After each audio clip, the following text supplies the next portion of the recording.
Marcus Chen was just another overworked engineer drowning in quarterly reports when a stranger's touch at cosmic grounds sent star charts flashing behind his eyes. That card she pressed into his hand. Its edges shimmered with symbols that wouldn't stay put. Nothing in his life would ever be. You know that feeling when fluorescent lights hum just a little too loud? That particular frequency that seems to vibrate right behind your eyes. For Marcus Chen, that sound had become the background score to his life. His 37th floor Seattle office offered views of the Space Needle and Puget Sound, but he mostly saw spreadsheet grids and the persistent push notifications from his project management software. His days followed a precise rhythm. Arrive by 7:15, review the previous night's automated test results, attend the 9-gnawing stand-up where everyone stood but nobody actually felt up. The quarterly reports demanded a particular kind of attention, tracking micro-improvements in server efficiency, documenting latency reductions that measured in milliseconds. He'd developed what his colleagues called an uncanny technical intuition, spotting problems in code he'd never seen before, anticipating system failures hours before they happened. Most people called it a gift. To Marcus, it felt more like a glitch in his own programming, something that didn't quite fit with the rest of his carefully constructed life. The pressure never actually let up, just shifted forms. There was always another deployment deadline, another performance review, another optimization metric to meet. That constant low-grade anxiety had reshaped his neural pathways without him noticing, the way water eventually wears down stone. He'd read somewhere that chronic stress creates patterns in the brain that actively resist change, and he could believe it. His thinking had settled into well-worn ruts. Then there were the headaches, a persistent throbbing behind his right temple that started each afternoon around 3.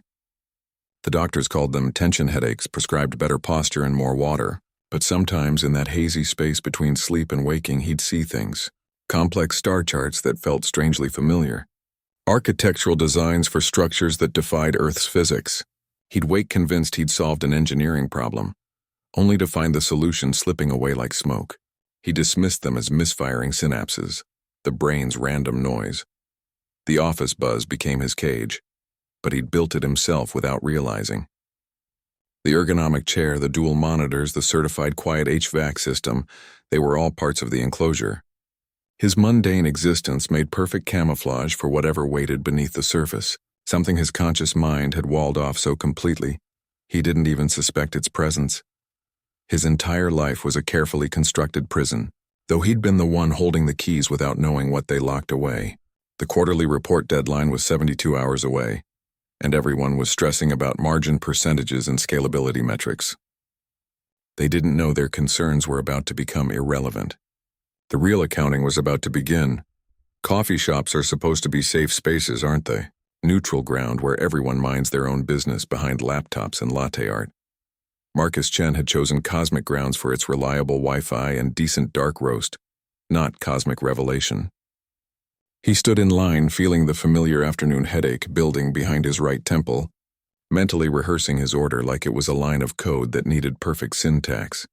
That's when he noticed the woman watching him from the corner booth. Not the casual glance everyone gives strangers in public spaces, but a fixed, unblinking attention that felt like a physical weight. Her posture was too still, her observations too deliberate. Normal human social patterns include occasional breaks in attention, subtle shifts in focus, the unconscious dance of mutual non-observation. She followed none of these rules.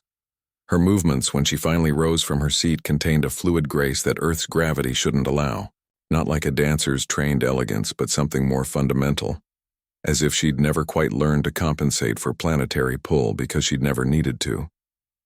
Each step seemed to barely touch the floor, her weight distribution all wrong in a way that should have looked awkward but instead appeared unnaturally perfect. When she spoke to the barista, her accent shifted between regional dialects in a way that defied linguistic geography. A touch of Midwest flatness blended with Southern drawl, then a hint of something that might have been Eastern European, all within the same sentence. The barista didn't seem to notice, just nodded and took her order like it was the most normal thing in the world. The air around her crackled with static electricity that the shop's aging electrical system couldn't explain. Little hairs on Marcus's arm stood up as she moved closer to his position in line. The overhead lights flickered slightly when she passed beneath them, though nobody else appeared to notice. Research shows certain energy fields can affect human perception and memory recall, creating distortions in how we process sensory information. This felt like that theory made manifest. Marcus's headache intensified the nearer she came, switching from its usual dull throb to a sharp, focused pain that seemed to resonate with something about her presence. The sensation was less about discomfort and more about recognition, like two tuning forks vibrating at the same frequency across a crowded room. The ordinary act of ordering coffee became a threshold moment. The menu board's prices seemed to swim before his eyes, the milk steamer's hiss taking on a strange harmonic quality. Everything in the coffee shop remained exactly the same yet felt completely different, like watching a familiar film with the audio track slightly out of sync. Their eyes met across the cafe as she turned from the counter, her drink held with that same impossible grace. In that moment, reality began to fracture at the edges. The world didn't shatter or explode. It simply developed cracks through which something else could be seen, something that had been there all along, waiting. What happens when a simple touch isn't simple at all? Lyra moved toward Marcus with a purpose that defied the coffee shop's casual atmosphere. Her hand extended toward his face in a motion too swift to track, too deliberate to misinterpret. There was no aggression in the gesture, only a terrible necessity, like a doctor administering an emergency injection. Her palm covered his mouth and eyes in one fluid motion, shutting down his ordinary senses with the efficiency of a system administrator, killing unnecessary processes. The contact generated a jolt of static electricity that shouldn't be possible between two human bodies, a sharp crackle that smelled of ozone and something else, something metallic and unfamiliar. His vision went black, but not the black of closed eyelids. This was an active darkness, a void that pulsed with its own energy. Visions flashed behind his eyes with the chaotic intensity of a flipped slideshow. Star charts mapping sectors he'd never studied. Architectural designs for structures that twisted in impossible dimensions. Battles fought in the perfect silence of vacuum. Ships moving with that same fluid grace Lyra had demonstrated moments before. These weren't imaginings or random neural firings. They carried the weight and texture of memory, pressing against some internal barrier with the urgency of water against a cracking dam. Research shows tactile stimulation can trigger suppressed neural pathways, bypassing conscious filters to access buried information. This wasn't just a scientific concept anymore. It was happening to him in real time. The sensation wasn't painful, though his heart hammered against his ribs like it wanted escape. It was profoundly disorienting, like trying to remember a language he'd spoken fluently in childhood but hadn't used in decades. The syntax felt familiar even when the words didn't. His ordinary reality peeled away like cheap veneer from particle board. The coffee shop's ambient noise faded into background static. The smell of roasted beans gave way to something cleaner, sharper, like the air after an electrical storm. The pressure of Lyra's hand against his face didn't feel like skin contact anymore. It felt like interface, like data transfer, like someone plugging him into a system he'd been disconnected from for years. In that moment, Marcus experienced his first true memory as Zik-7, not as a story someone told him, not as a dream fragment, but as actual recall. The memory carried sensory detail no imagination could fabricate. The specific chill of a control room on a ship orbiting a blue giant star. The weight of a tool in his hand that wasn't made on Earth. The satisfaction of solving an engineering problem that would save thousands of lives. It wasn't someone else's life. It was his. The realization didn't arrive as a shock, but as a homecoming. Something he'd known all along, waiting for the right key to unlock it. The quarterly reports would have to wait. Ordinary again. How can a simple piece of paper feel alien? Lyra pressed the card into Marcus's palm as she withdrew, her fingers brushing his just long enough for another static spark to jump between them. The contact felt intentional, like part of the handoff protocol. He stood there in the middle of cosmic grounds, the visions of star systems still fading from behind his eyes, holding what looked like an ordinary business card. The card's edges shimmered with symbols that refused to stay in place. They weren't printed ink. They floated just above the surface, shifting like heat haze on pavement. When he tilted the card, the patterns rearranged themselves into new configurations, some geometric, others looking almost biological, like microscopic cellular structures. They moved with purpose, not random fluctuation. The material itself felt unlike any paper or plastic known on Earth. It had the thickness of a credit card but the flexibility of high-quality vellum. The surface temperature seemed to adjust to match his skin, neither cool nor warm, just perfectly neutral. When he ran his thumb across it, there was no texture at all, no grain, no raised ink, just smooth continuity that felt almost liquid beneath the surface. A low hum emanated from the card, so faint he initially mistook it for the coffee shop's refrigeration units, but the sound tracked with his movements, changing pitch slightly when he brought it closer to his ear. Nobody else in the cafe seemed to notice it, not even the barista who was wiping down the espresso machine just 3 feet away. Research indicates advanced materials can display quantum-level properties that appear magical to conventional understanding. Substances that respond to observation, that change state based on conscious attention, materials that store information not in binary code, but in quantum-entangled particles. This card operated on principles far beyond Earth's current material science. The symbol shifted faster as his pulse quickened, responding to his biometric data in real time. When his breathing shallowed with anxiety, the patterns became more complex, almost frantic. When he consciously slowed his heart rate using breathing techniques he'd learned for work stress, the symbol settled into a calm, rhythmic pulse. It was reading him, calibrating to his physiological state. The card served as both map and key, though he didn't yet understand to what. Certain symbols recurred in specific patterns when he held it at particular angles. One configuration looked suspiciously like a star chart he'd seen in his flash of memories. Another arrangement suggested molecular structures or perhaps circuit diagrams. The card wasn't just displaying information, it was interacting with him, revealing different layers based on how he approached it. This ordinary-looking business card became the first tangible proof his life wasn't what he believed. He could dismiss the visions as hallucinations, explain away Lyra's unnatural grace as his imagination, attribute the static electricity to dry air.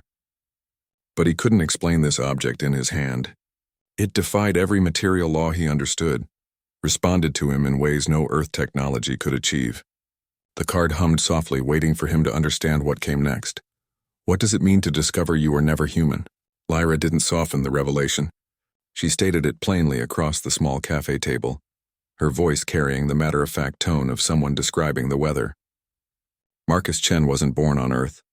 His childhood in Portland, his engineering degree from Stanford, his Seattle apartment, none of it was his first life. This was just his latest assignment, his current cover identity. His chronic headaches weren't medical issues. They were memories fighting suppression, neural pathways trying to reconnect across a barrier that shouldn't exist. That throbbing behind his right temple marked the exact location where the hegemony's technology had installed the block.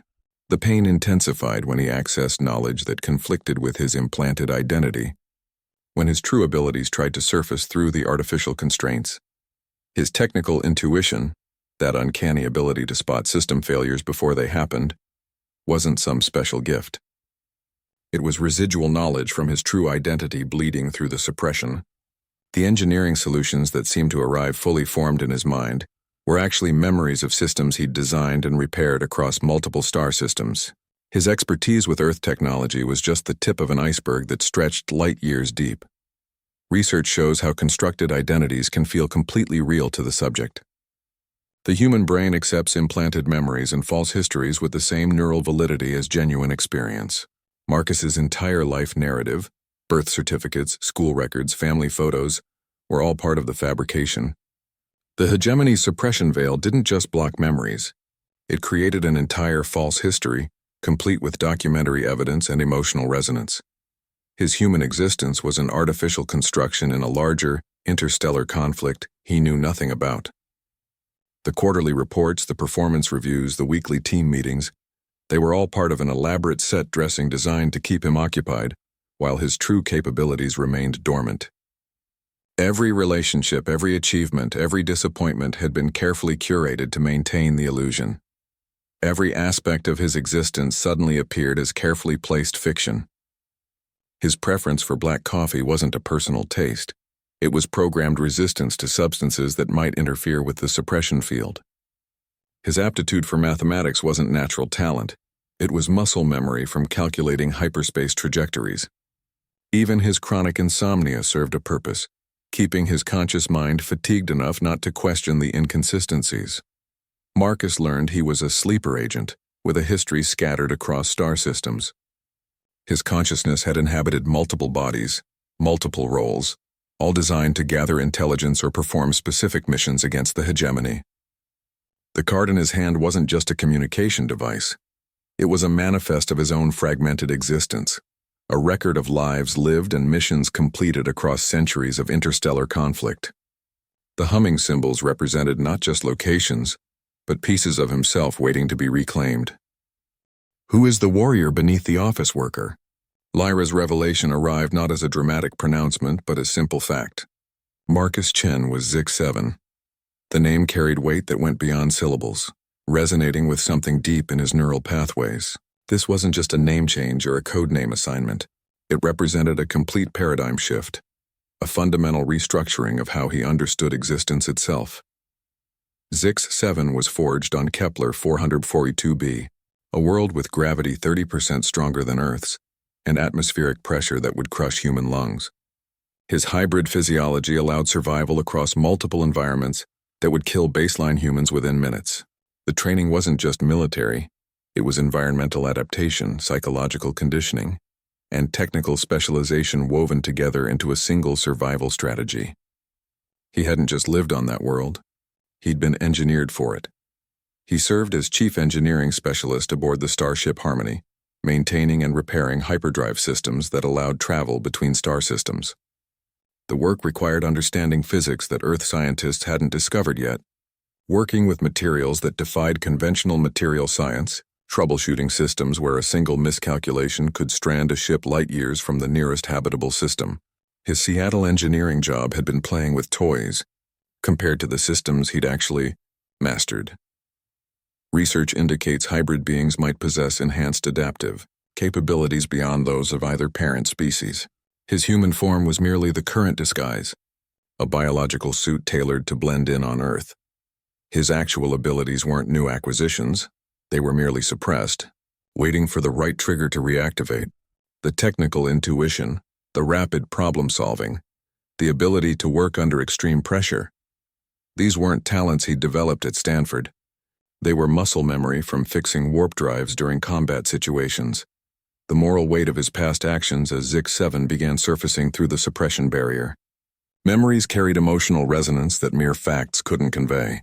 The gut-wrenching responsibility of deciding which systems to prioritize during battle damage control. The knowledge that his repairs would determine whether thousands lived or died. The friendships with crew members whose names and faces now floated just beyond recall. He hadn't just been a technician, he'd been a critical node in survival scenarios where failure meant more than just missing a quarterly report deadline. He carried responsibility for countless lives across previous battles and missions. Command decisions made under fire, technical solutions implemented with seconds to spare, calculated risks that determined the fate of entire colonies. The weight of those choices began settling onto his shoulders, familiar yet newly rediscovered. The stress of his Seattle job had been a pale imitation of the actual pressure he'd once handled daily. Marcus realized he wasn't acquiring a new identity, but remembering an old one. The process felt less like becoming someone new and more like coming home after a long absence. The mannerisms, thought patterns, and technical knowledge were already there, waiting beneath the surface. His hands remembered tools they'd never held on Earth. His eyes recognized star patterns he'd never studied. His mind solved equations using mathematical concepts that didn't exist in human textbooks. The office worker was the costume. Zik-7 was the reality. How do you safely remember what was forcibly forgotten? Lyra led Marcus to a nondescript basement apartment that smelled of ozone and old concrete. In the center of the room sat a clawfoot tub filled with water that glowed with a soft blue luminescence. The light didn't reflect off the walls so much as absorb into them, creating pockets of shadow that seemed deeper than they should be. She explained the process would be energetic, potentially devastating if his mind fought the restoration. The suppression field wasn't just a barrier, it was a living system designed to protect itself. She produced a vial of silver liquid that swirled with its own internal currents. The nanites inside were engineered to reverse neural suppression at the molecular level, dismantling the hegemony's work synapse by synapse. Their movement reminded him of Mercury, but with purpose rather than simple fluid dynamics.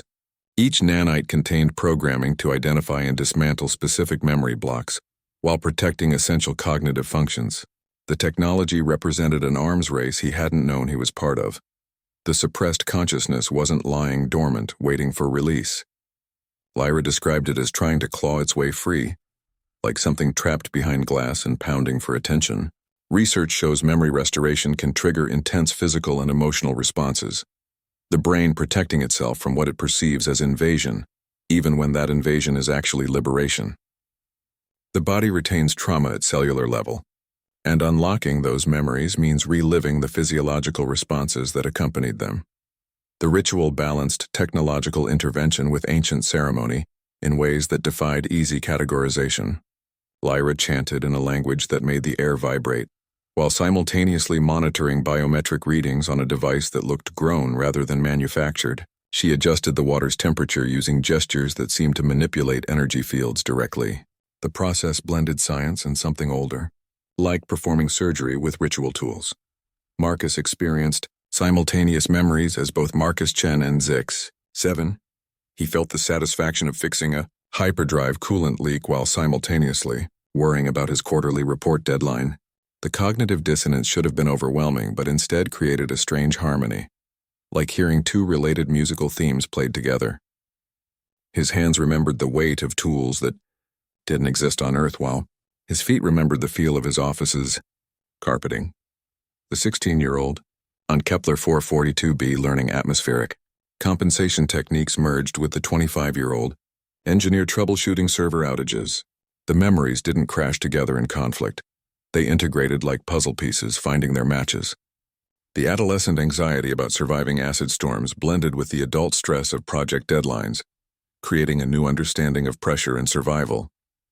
The technical knowledge from both lives began cross-pollinating, Earth engineering principles informing alien technology solutions and vice versa. The restoration wasn't merely recall, but becoming who he was always meant to be.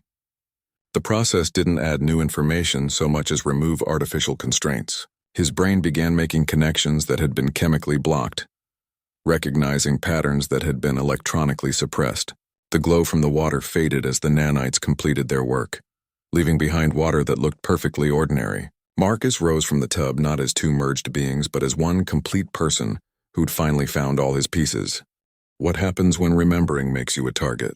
Lyra explained the situation with the grim efficiency of someone delivering bad news they've delivered too many times before. The hegemony wasn't just some abstract political entity. They were hunters, and awakened hybrids were their preferred prey. Their sensors could detect conscious energy signatures across planetary distances, tracking the specific neural patterns that emerged when suppression fields dropped. Marcus's quiet life hadn't been peaceful. It had been hiding. The suppression field had served as protection from detection, a technological camouflage that made his consciousness invisible to their scanning systems. Like painting over a brilliant light source with blackout coating, it had kept his true nature hidden beneath layers of artificial limitation. The moment that field began failing, his signal started broadcasting across frequencies the hegemony monitored constantly. His awakening hadn't gone unnoticed. Their sensors operated on principles Earth science hadn't discovered yet, detecting consciousness the way radar detects aircraft.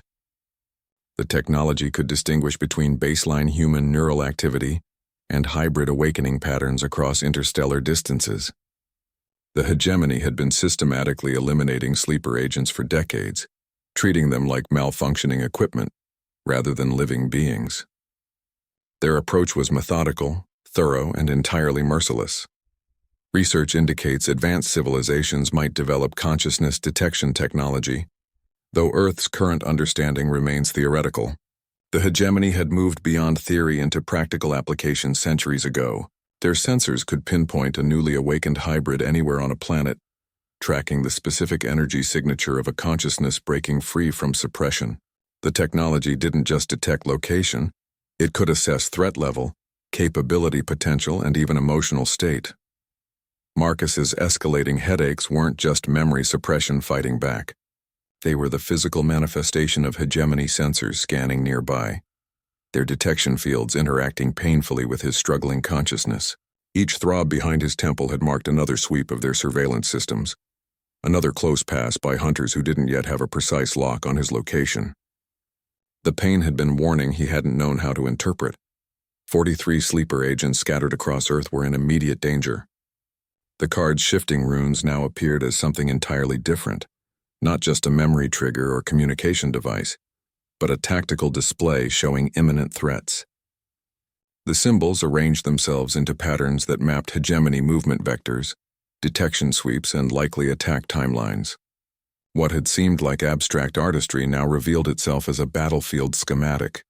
The runes glowed with urgency when he focused on them, highlighting concentration areas where other hybrids were awakening. Certain symbols pulsed with warning intensity when hegemony forces moved into scanning range. The card wasn't just a map, it was an early warning system, its patterns shifting in real time as the situation developed. The quiet coffee shop felt suddenly exposed, vulnerable. A quiet life was revealed as a dangerous illusion against a galactic threat. Marcus's apartment, his office, his daily routine, they weren't just mundane. They were the equivalent of hiding in plain sight on a battlefield, pretending the shooting hadn't started yet. The quarterly reports and team meetings were background noise to a conflict that had been raging for centuries, one he was now central to whether he wanted to be or not. The hunters were closing in and hiding was no longer an option. When does an apartment building become a fortress? For Marcus's building, the transformation began with small things. Mr. Kim from 3B was cooking dinner when his whisk suddenly floated out of the mixing bowl and hovered near the ceiling. He thought it was a prank at first, until he realized he could make all his kitchen utensils orbit his head just by thinking about it. The gravity manipulation wasn't showy, just precise, like he'd been doing it his whole life without knowing.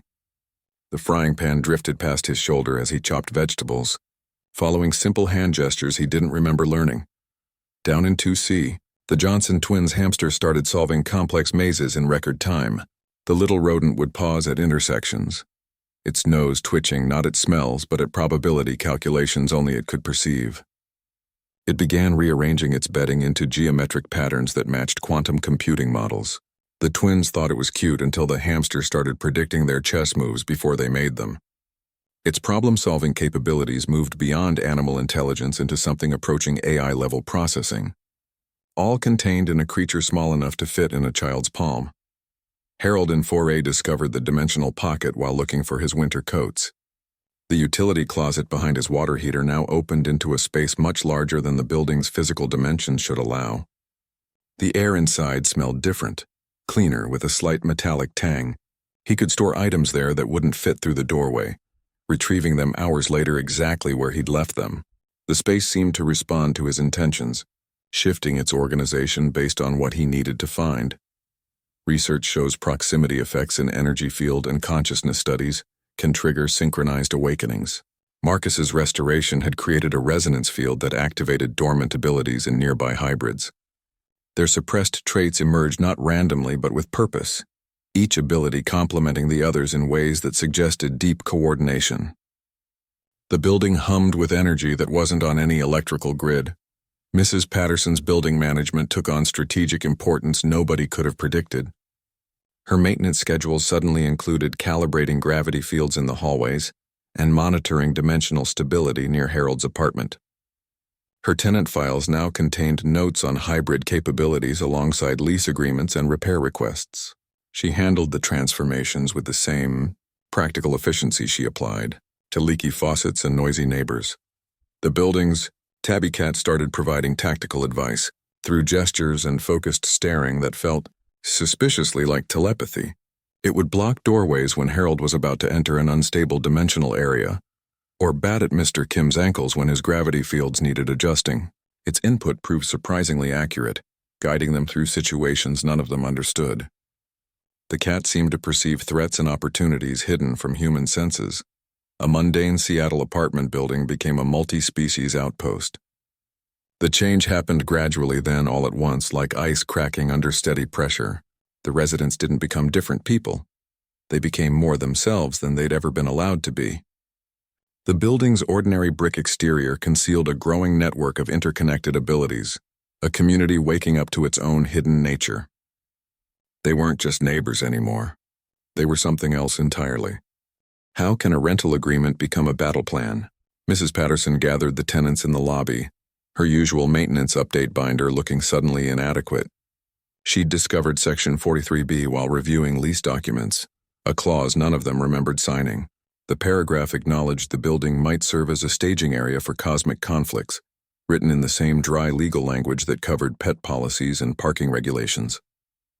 The discovery felt less like finding something new and more like noticing something that had been there all along, waiting for them to see it. The lease contained provisions for multi-species coexistence that read like science fiction, layered beneath mundane property management terms. It outlined protocols for energy field containment, dimensional stability maintenance, and interspecies conflict resolution. The documents referenced technologies and situations not known to ordinary human law. Phrases like temporal displacement protocols appeared alongside rules about trash disposal schedules. The language felt both completely alien and perfectly appropriate, like finding the owner's manual for a device you didn't know you owned. Research indicates documents can contain hidden layers of meaning and purpose, sometimes intentionally embedded through specialized language or symbolic coding. This lease had been crafted with precision, its ordinary residential terms concealing emergency protocols for scenarios far beyond typical landlord-tenant disputes. The more they studied it, the more the building's architecture appeared, designed for defensive purposes. They were only beginning to understand.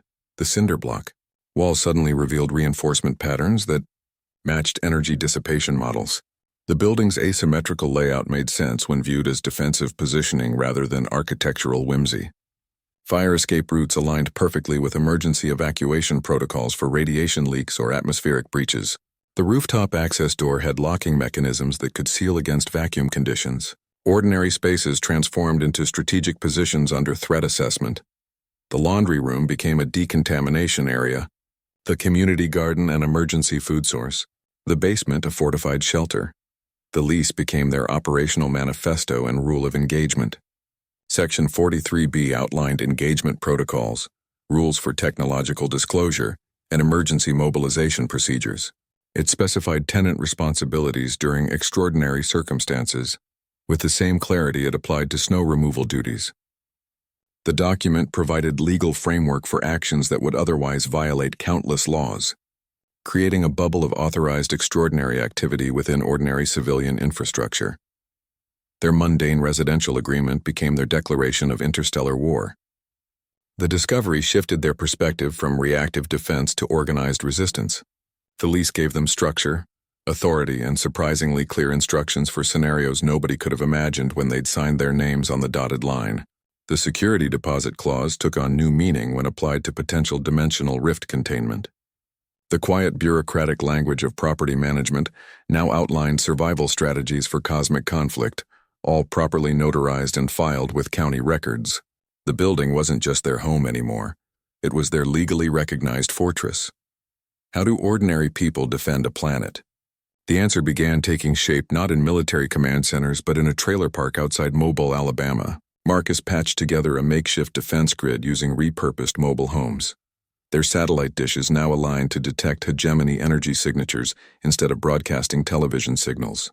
The trailers formed a distributed network that could pinpoint incoming threats with surprising accuracy, their aluminum siding acting as accidental waveguides for detection fields.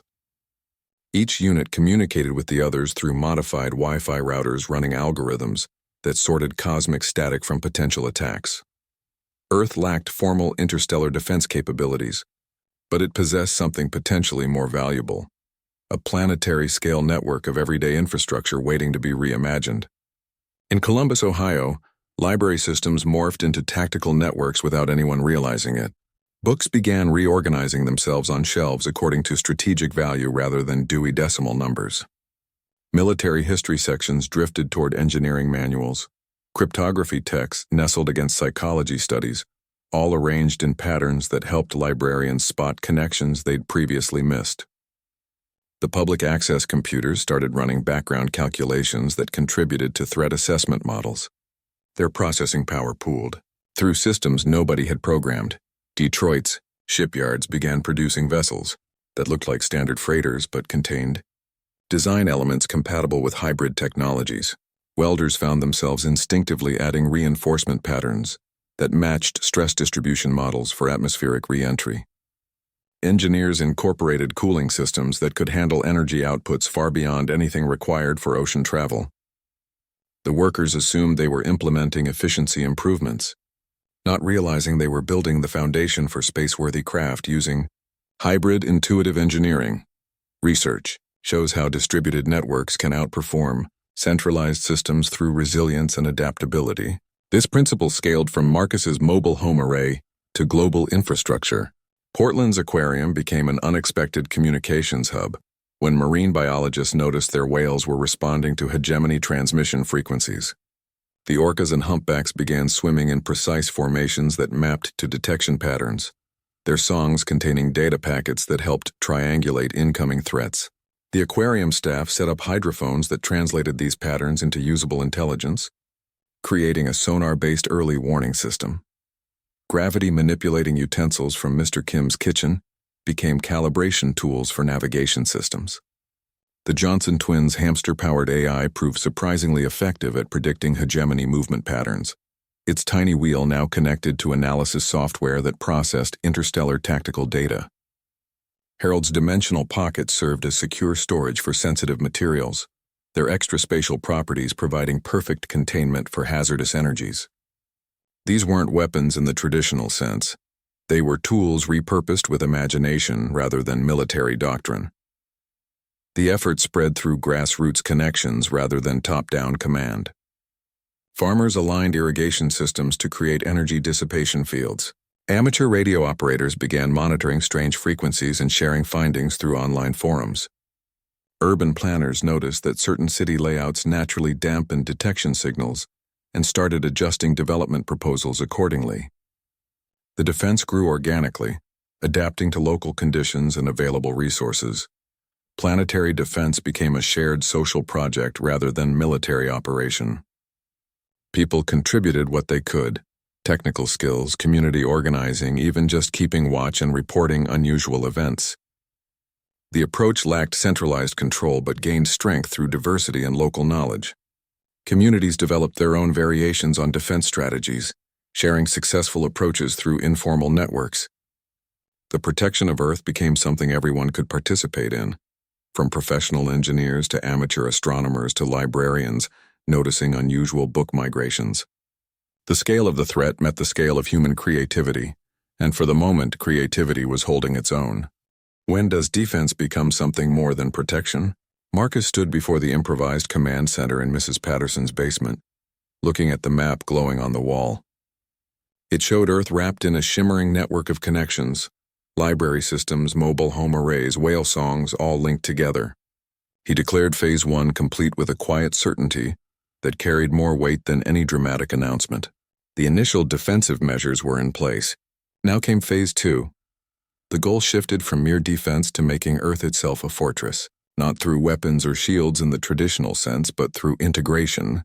Hybrid capabilities began embedding so deeply into civilian life that removal became impossible.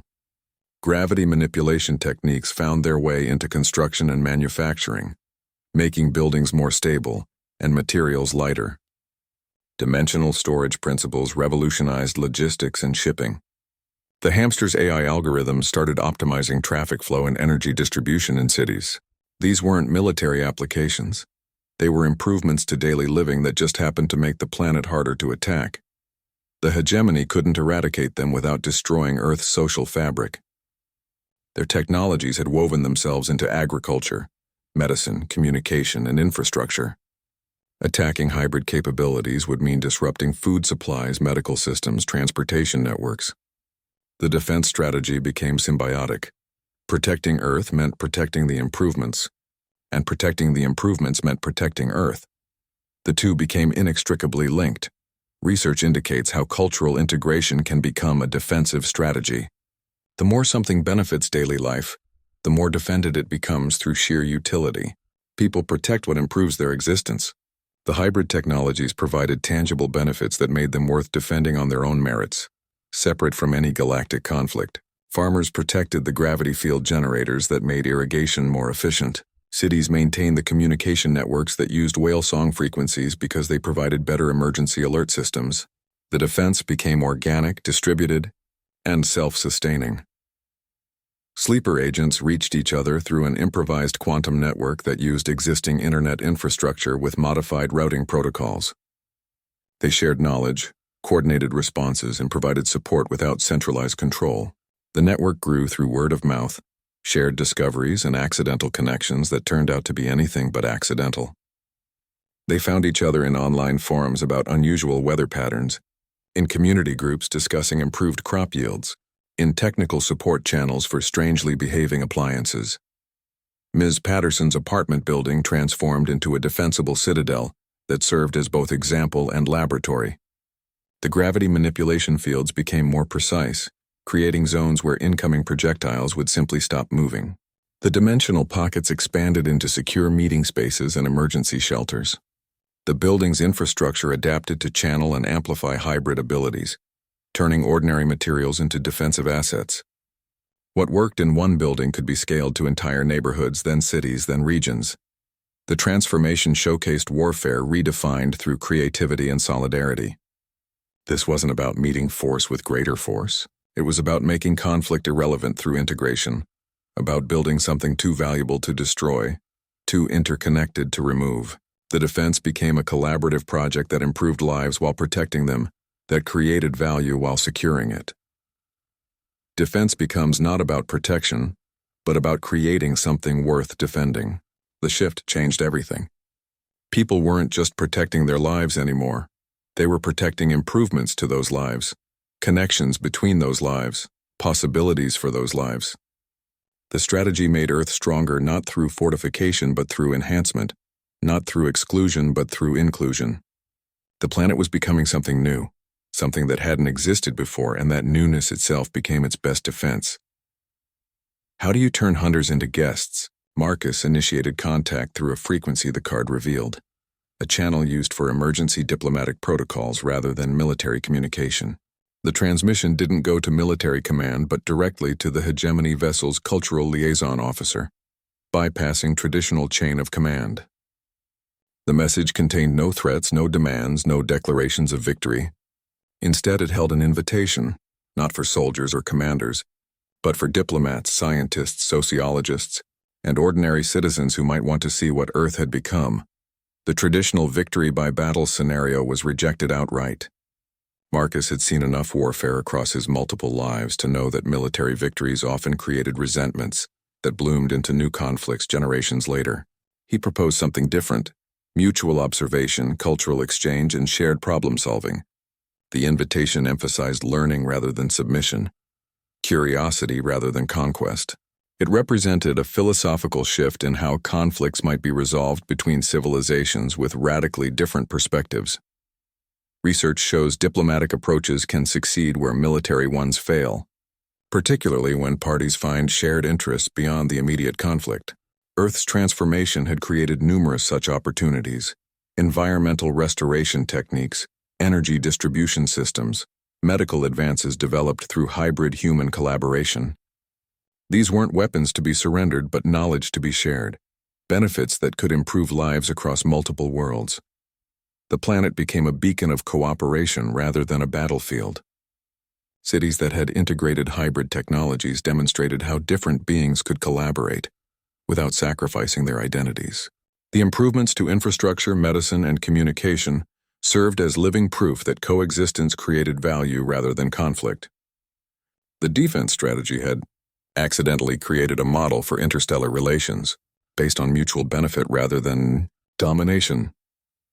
Hybrids and humans modeled a new social contract for galactic relations simply by going about their daily lives. The gravity manipulation that made construction safer, the dimensional storage that revolutionized logistics, the AI-assisted systems that optimized resource allocation. These weren't theoretical proposals but working examples. They demonstrated that difference could be a source of strength rather than threat, that diversity could drive innovation rather than conflict. The invitation specifically included meeting Mrs. Patterson and Harold, the Johnson twins and their remarkable hamster, the entire civic ecosystem that had emerged from ordinary people, responding to extraordinary circumstances. It emphasized that the transformation wasn't directed from above but had grown from community-level collaborations, from neighbors helping neighbors adapt to strange new capabilities. The building's residents represented not military strength but social resilience, not weaponry but woven connections. Warfare transformed into relationship building across species boundaries. The shift felt less like surrender and more like maturation, like moving from playground fights to complex adult negotiations. The invitation acknowledged past conflicts without being constrained by them, offering a path forward that didn't require either side to admit defeat. It proposed that the best victory might be making enemies unnecessary, rather than making them surrender. The hegemony's response took 3 days to arrive. Their transmission contained 17 questions about Earth's agricultural adaptations, 32 queries about the hybrid integrated infrastructure, and one simple statement: they were sending a delegation. The composition matched Marcus's invitation: scientists, cultural observers, linguists, and historians rather than soldiers. They specified they wanted to see the apartment building's transformation firsthand, to meet the residents, to understand how ordinary people had achieved extraordinary integration. The battle wasn't won through force but through invitation, not by being too strong to attack but by being too interesting to destroy. The conflict shifted from military engagement to diplomatic engagement, from destruction to discovery. Earth's defense became its openness, its protection, its willingness to share. The hunters were coming, but as guests this time, and that changed everything. What happens when the enemy comes to understand? The hegemony delegation arrived not in warships, but in vessels designed for atmospheric entry, their surfaces shimmering with heat dissipation patterns that looked almost organic. The team included scientists in practical field clothing, sociologists with recording devices that mapped emotional responses, and a cultural attaché who moved with the careful observation of someone cataloging everything for later analysis. Their presence triggered both fear and curiosity across Earth. Security teams monitored their movements while ordinary citizens peeked from windows, unsure whether to hide or welcome. A junior officer documented Earth customs with genuine fascination, her recording device capturing everything from sidewalk etiquette to grocery store interactions. She spent 40 minutes filming a squirrel negotiating with a child for part of a peanut butter sandwich. The exchange representing interspecies communication she found remarkably sophisticated. Her notes contained observations about pedestrian right-of-way customs, retail transaction rituals, and the complex social dance of elevator behavior. She approached human society with the fresh perspective of someone seeing civilization for the first time, finding wonder in things locals took for granted. Engineers from Detroit's shipyards taught fusion-safe culinary techniques to delegation members in a converted factory space.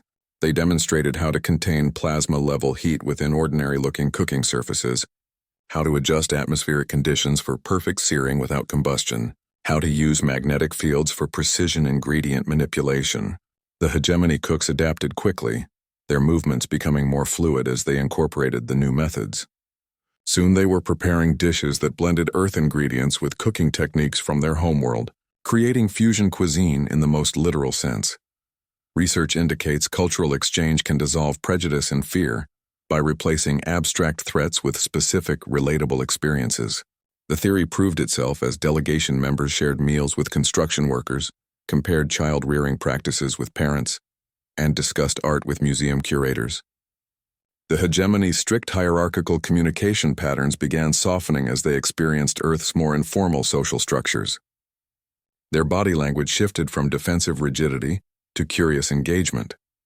Librarians shared interdisciplinary insights that surprised the visitors, demonstrating how Earth's knowledge systems connected seemingly unrelated fields. A children's librarian showed how picture books taught emotional intelligence, while a research librarian explained how cataloging systems enabled unexpected connections between disciplines. The hegemony scholars seemed particularly impressed by interlibrary loan systems, seeing in them a model for knowledge sharing across great distances. Citizens from disparate corners collaborated on defense and governance demonstrations that highlighted integration rather than confrontation. Farmers showed how hybrid agricultural techniques increased yields while creating natural energy dissipation fields. Urban planners demonstrated how city layouts could both welcome visitors and provide defensive advantages. The presentations emphasized how improvements to daily life served protective functions, making defense a byproduct of better living rather than a separate military endeavor. The delegation's presence created asylum requests from within their own ranks. 3 junior scientists and 2 cultural observers asked to remain on Earth, citing professional opportunities and quality of life considerations. Their requests weren't dramatic defections but quiet applications for extended research visas and possible permanent residency. They'd seen something in Earth's approach that resonated: the blending of technology with daily life, the integration of different beings, the focus on improvement rather than control. Understanding replaced annihilation as the response to difference. The shift happened gradually through shared meals, technical demonstrations, and quiet conversations. The hegemony delegates began seeing humans and hybrids not as threats to be eliminated, but as potential collaborators with valuable perspectives. Their reports home emphasized Earth's innovative approaches to problem-solving and community organization. The visitors who had come to assess a threat ended up studying a model worth emulating. How do you build peace across light years? Earth's transformation offered a working model that surprised everyone, including Earth itself. The hybrid-human cooperation demonstrated something the galaxy hadn't seen before: integration that created strength rather than dilution. Communities that had chosen to defend one another, that had woven their protections into daily life, became the new paradigm. The approach proved more resilient than any military strategy, because it made attack functionally meaningless. You can't destroy something that's become part of everything. The galaxy had once framed hybrids as threats rather than bridges. The hegemony's entire policy framework treated them as malfunctioning equipment, anomalies to be corrected or eliminated. Earth's example showed another possibility: that hybridity could be a source of innovation, adaptation, and cultural enrichment. The visitors saw how Mr. Kim's gravity manipulation improved construction safety, how Harold's dimensional storage revolutionized logistics, how the hamster's AI optimized urban systems. These weren't threats, they were advancements. The hegemony withdrew their ships but not their interest. They agreed to meet Earth's governance terms, which included some unexpected requirements. Marcus negotiated from a position of demonstrated strength rather than military power. His conditions focused on structural change rather than punishment. Fleet dismantling happened in phases, with ships retrofitted for scientific research and civilian transport. Sensitivity training wasn't just recommended, it became mandatory for all hegemony personnel, with curriculum developed by Earth psychologists and sociologists. Research shows social models can scale across cultural and species boundaries when they address universal needs. Earth's approach worked because it focused on practical improvements to daily existence. The same gravity manipulation that defended cities could help construct orbital habitats. The same dimensional storage that secured supplies could revolutionize interstellar shipping. The model provided benefits everyone could appreciate regardless of their origin point. Genetic diversity and peaceful coexistence became valued principles in the new agreements. The treaties specifically protected hybrid rights and recognized their unique contributions to interspecies collaboration. The documents framed difference as asset rather than liability, variation as strength rather than weakness. The hegemony's previous policies of suppression and elimination were formally repudiated in language that left no room for misinterpretation. Marcus countered their initial proposals with requirements that focused on long-term change rather than short-term compliance. The sensitivity training programs included joint research projects, cultural exchange initiatives, and shared resource management exercises. The fleet dismantling created opportunities for technology sharing and collaborative engineering projects. Every demand included corresponding opportunities, making compliance beneficial rather than punitive. Coexistence became not only possible but preferable to conflict. The economic and cultural benefits of collaboration quickly outweighed any advantages of domination. Trade agreements followed the diplomatic ones, then scientific collaboration treaties, then educational exchange programs. The relationships built through practical cooperation created bonds that military alliances never could. People who had worked together to build orbital farms or solve medical crises developed loyalties that transcended political boundaries. A shared cosmos emerged where hybridity was celebrated rather than feared. The change didn't happen overnight, but it happened faster than anyone expected. Within a year, Hybrid technologies were being adapted for use across multiple worlds. Within 2 joint research stations were studying applications nobody had imagined. The galaxy began to see what Earth had discovered, that the best defense isn't stronger weapons but better connections. That the most secure future isn't built through exclusion, but through integration. The transformation started with a coffee shop encounter and ended up reshaping interstellar relations. Not bad for a former office worker with headaches. What emerges when war gives way to collaboration? The peace felt fragile at first, like thin ice over deep water. Old prejudices and fears didn't disappear overnight. They lingered in sideways glances during diplomatic meetings, in the hesitation before shaking hands, in the subtle positioning of hegemony delegates near exits. The transformation required ongoing translation of truce into trust, agreement into alliance. This wasn't something that could be signed into existence. It had to be built day by day through small acts of cooperation that gradually outweighed centuries of conflict. Mrs. Patterson and Harold became unexpected symbols of galaxy-wide diplomacy. Their building management skills and dimensional pocket expertise turned into case studies for interspecies collaboration.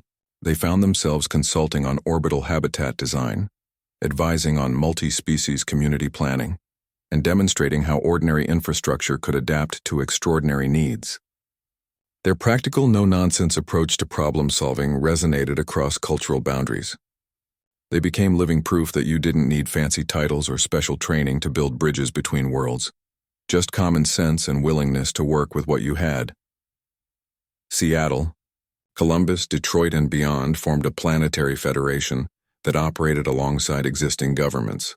The organization focused specifically on interstellar relations and hybrid integration, creating frameworks for collaboration that national boundaries couldn't accommodate. The Federation's headquarters rotated between cities, its staff drawn from both human and hybrid volunteers. They developed protocols for technology sharing, cultural exchange, and conflict resolution that balanced local autonomy with galactic cooperation. Research indicates symbolic figures can represent cultural shifts more effectively than policy documents. Mrs. Patterson's building became a pilgrimage site for diplomats seeking to understand Earth's transformation. Visitors studied how gravity manipulation had been integrated into the plumbing system, how dimensional pockets served as emergency shelters, how the residents had turned everyday objects into defensive tools. The building stood as physical proof that extraordinary change could grow from ordinary beginnings. The awakened communities stood ready to bridge civilizations that had previously only met through conflict. Hybrids moved between worlds with increasing frequency, their unique perspectives helping translate cultural differences into collaborative opportunities. They helped hegemony engineers understand human innovation patterns, showed Earth scientists how to adapt alien technologies, and mediated disputes that arose from misunderstandings. Their dual nature made them natural interpreters between species that saw the universe differently. Hybrid beings became bridges between worlds rather than threats to be eliminated. Their ability to navigate multiple environments, understand different technologies, and appreciate varied cultural perspectives made them invaluable ambassadors. They helped design ships that could accommodate different physiological needs, create communication systems that worked across sensory ranges, and develop legal frameworks that respected diverse concepts of identity and community. The natural order expanded to include more wonder than previously imagined. Night skies gained new constellations as hegemony vessels took up stable orbits, their navigation lights adding points of light that moved in patterns no satellite ever followed.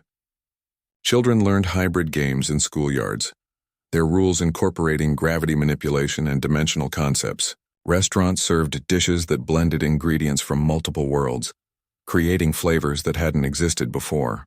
The universe felt larger yet more connected, full of possibilities that conflict had previously obscured.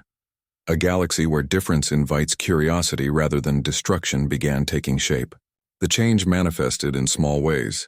Hegemony scientists asking questions instead of issuing demands. Earth engineers sharing blueprints without requiring security clearances. Children from different species playing together without noticing they were supposed to be enemies. The curiosity became infectious, spreading through research collaborations, cultural exchanges, and simple conversations between people who had been taught to fear each other. The destruction mindset gave way to discovery mindset, and that changed everything. What remains when the ordinary becomes extraordinary? Everything and nothing. Marcus found his two identities settling into a working partnership, rather than fighting for dominance. The office worker's attention to detail complemented the Star Warrior's strategic thinking. The engineer's problem-solving skills enhanced the hybrid's technical knowledge. They weren't separate people anymore, just different aspects of the same consciousness, like someone who's fluent in two languages and can switch between them without thinking about it. The office worker and Star Warrior had to coexist, and they discovered they worked surprisingly well together. Marcus's experience with quarterly reports gave him patience for bureaucratic processes that frustrated pure warriors. His understanding of corporate politics helped navigate interstellar diplomacy. Meanwhile, Zix-7's combat experience provided perspective on what truly constituted a crisis versus a temporary setback.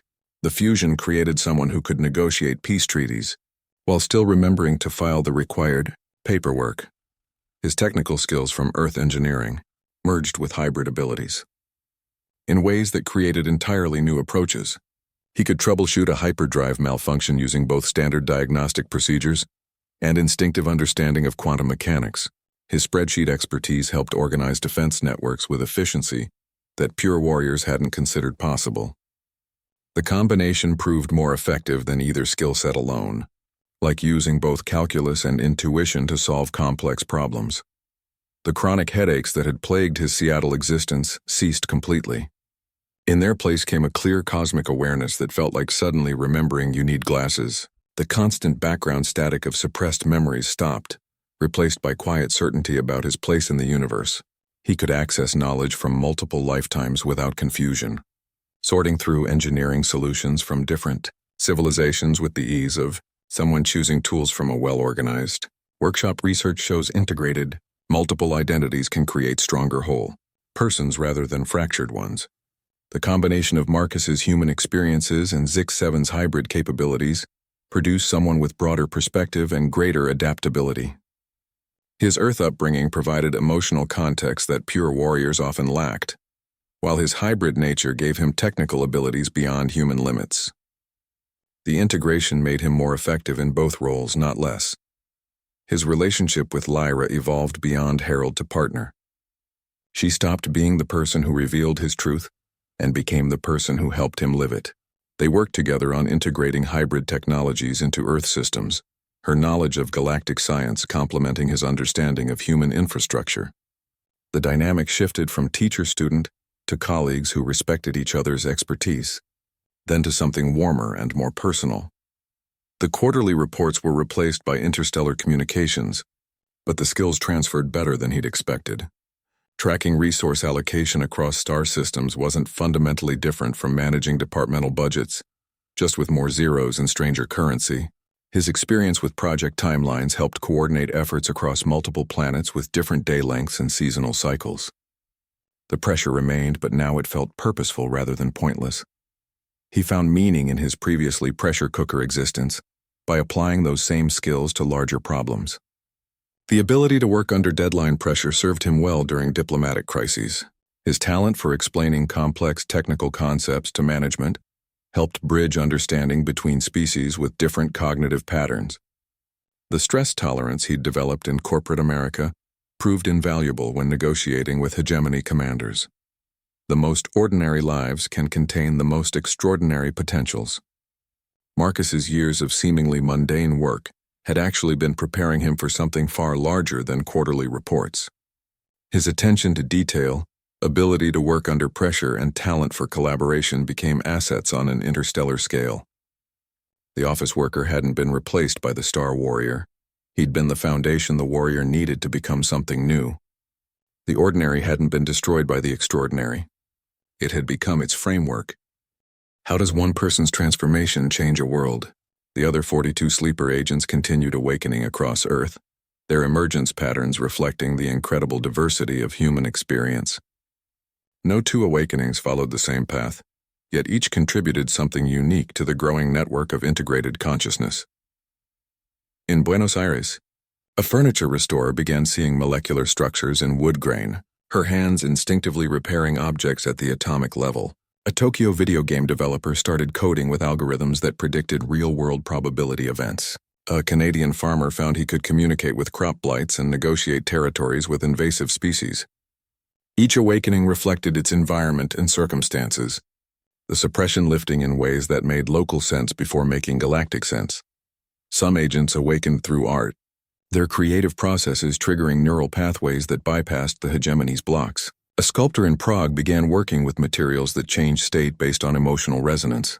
A composer in Nairobi wrote music that altered listeners' brain chemistry. Their art became both expression and activation, creating beauty while dismantling artificial constraints. Others awakened through technology, their hands remembering tools that hadn't been invented on Earth. Engineers found themselves sketching designs for quantum computing interfaces using ordinary pencil and paper. Programmers wrote code that organized itself into structures beyond their conscious understanding. The technology served as both key and lockpick, opening doors while showing what lay behind them. Some awakened through relationships, their connections with others creating resonance fields that weakened the suppression. Parents discovered abilities while protecting children, teachers while inspiring students, friends while supporting each other through crises. The emotional bonds proved stronger than the artificial barriers. Love and loyalty overwhelming implanted limitations. The network of awakened beings created a planetary consciousness web that operated beneath ordinary awareness. They didn't need to communicate directly to coordinate actions. A farmer in Saskatchewan would adjust crop rotations just as a logistics manager in Rotterdam optimized shipping routes that would transport the harvest. The synchronization happened through subtle cues and intuitive understandings. Like musicians in an orchestra following the same conductor they couldn't see but all could feel. Research indicates collective awakening can create emergent properties that exceed the sum of individual capabilities. The network began displaying characteristics of a distributed intelligence, solving problems that no single member could handle alone. Climate patterns stabilized as weather systems responded to coordinated energy management. Economic fluctuations smoothed as resource distribution became more efficient. The improvements happened quietly, systematically, without fanfare or central direction. The hegemony's sensitivity training began showing results in their culture, their rigid hierarchies softening as exposure to Earth's approaches created new possibilities. Their scientists published joint research with human colleagues. Their engineers adopted collaborative design principles. Their educators incorporated Earth's teaching methods. The changes started small but accumulated quickly, like snowmelt becoming a river. Earth's example inspired other planets to seek hybrid integration rather than suppression. Worlds that had treated difference as threat began seeing it as opportunity. The cosmic balance shifted toward cooperation rather than domination. Not through force but through demonstrated success. Systems that had valued control began valuing creativity. Patterns that preferred stability began embracing adaptation. One ordinary office worker's awakening triggered a galactic renaissance that transformed how civilizations interacted. The change started with a touch in a coffee shop and radiated outward, influencing species that had never heard of Earth or humanity. The quiet transformation proved more powerful than any military victory, more lasting than any political agreement. It showed that sometimes the strongest force isn't weapons or wealth, but simply a better way of living. The most extraordinary adventures often begin unnoticed in ordinary moments. That coffee shop visit, that stranger's unusual glance, that subtle shift in perception, any of them might contain hidden significance. Consider what might lie beneath the surface of your own routines and assumptions. The universe contains more dimensions and possibilities than our daily concerns suggest. Wonder doesn't require traveling to distant galaxies. Sometimes it's waiting in the familiar, just beyond our current perception. The ordinary contains extraordinary potential if we learn to see with wider eyes. Reality is far stranger and more wonderful than we typically imagine.